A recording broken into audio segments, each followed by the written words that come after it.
Hello, my name is Justin Adams, and welcome to J's Days. It's gonna be a spoiler-free review on 10 Cloverfield Lane.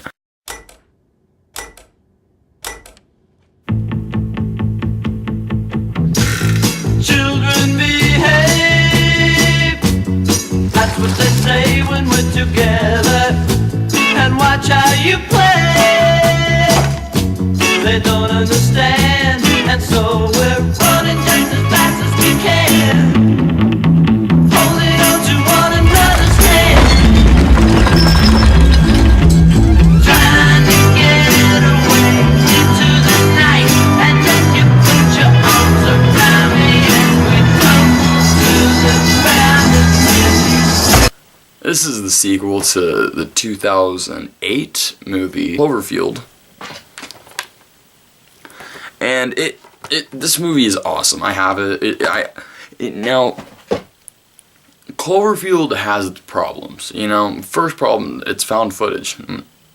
Automatic deal breaker if your movie is found footage. Cloverfield has a soft spot for me because it's one of the first it is the first Cloverfield movie. It's one of the first found footage movies of my generation, I guess I can say. It's the one that kind of opened the doors to them.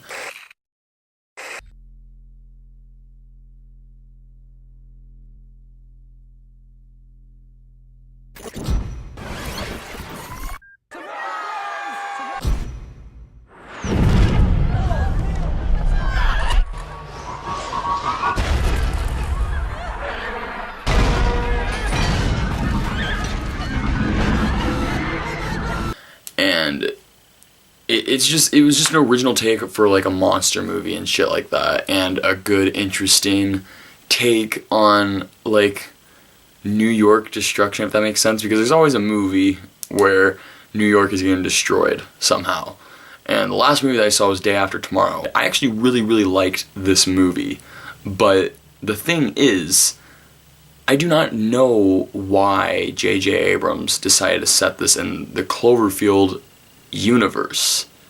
Because this movie has nothing to do with Cloverfield, like at all. The only thing that connects them is Slusho. And if you guys don't know what Slusho is, then you're fucked. You don't know why, you don't know what the connections are. Because the movie is so fucking eerie and so good. The first 10 minutes, I'm going way overboard.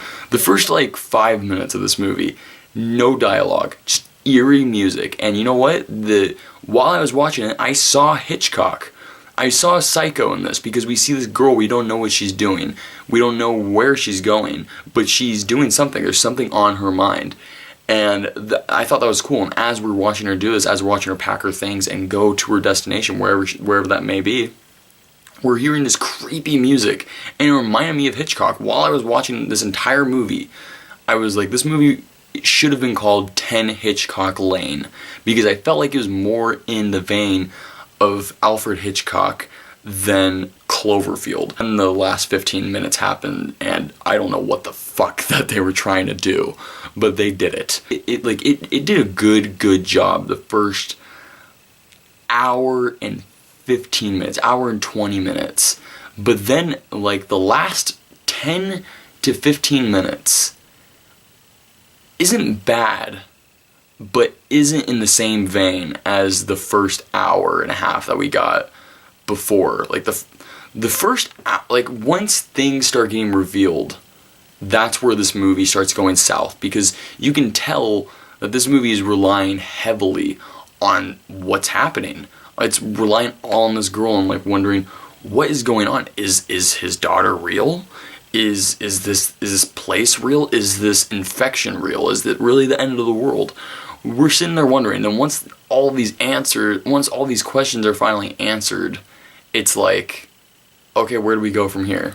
And you can tell the movie has no idea where to go from there. Yeah, man, this movie, I feel like it could have lived without the Cloverfield title. It didn't need to be called 10 Cloverfield Lane.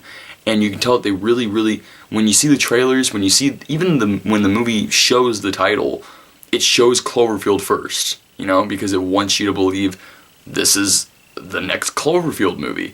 for some reason, but it's not. I don't get why J.J. Abrams and the director and the writers decided to do that. I can understand that. I guess I could see some things, like mostly in the viral campaign, in the marketing. I can see the connections, but when you see the movie, it's just, it feels like a waste, you know? It just doesn't feel as unique as they thought that they were being, you know? It just felt like kind of like, okay, you just put Cloverfield there just so you can kind of make a quick buck with this really... It could have been a really, really, really good movie. I feel like I would have given it a complete pass. I would have praised it completely if it didn't have the name Cloverfield in the title. I probably still would have given it shit because of the ending. Like I said, the ending just goes batshit crazy. But I think I would have given it some... I would have cut it some slack if it was in the same world as Cloverfield. At least...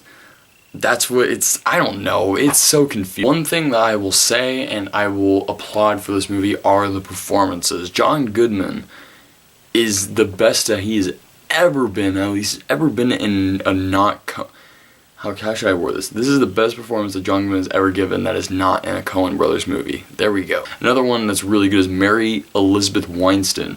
She is so great in this movie, like a strong female character to the max, man. Like she does not whine the entire movie. She does not cry. Of course she cries a little bit because she thinks she's getting captured, you know, like you would too. But she fights the entire movie. She sneaks her way through. She makes weapons. She makes things. She isn't one who sits there and waits for John Gallagher Jr. to make the move. No, John Gallagher Jr. is waiting for her to make her move. Which brings me to John Gallagher Jr. He is great in this. The last thing I saw him in was Short Term 12, which was with Brie Larson, and he was great in that. I'm glad to see him do more movies like this. And let's talk about the secret cameo that's already been revealed, so I guess we can say it. Bradley Cooper is in this for some reason. He plays Mary Elizabeth Winstead's boyfriend. He plays Ben. He's like, the only thing we hear is his voice. You can very distinctly, because Bradley Cooper has that Bradley Cooper voice. You know it's him. And yeah, I thought that was, it was a nice touch. I thought it was pretty funny. But I think about 10 Cloverfield Lane. What do you guys think about it? Have you guys seen it? Let me know in the comment section of what you guys thought. And if you guys want, you can follow me on Twitter at IamJustin_420. Remember to like, subscribe, blah, blah, blah. Yes.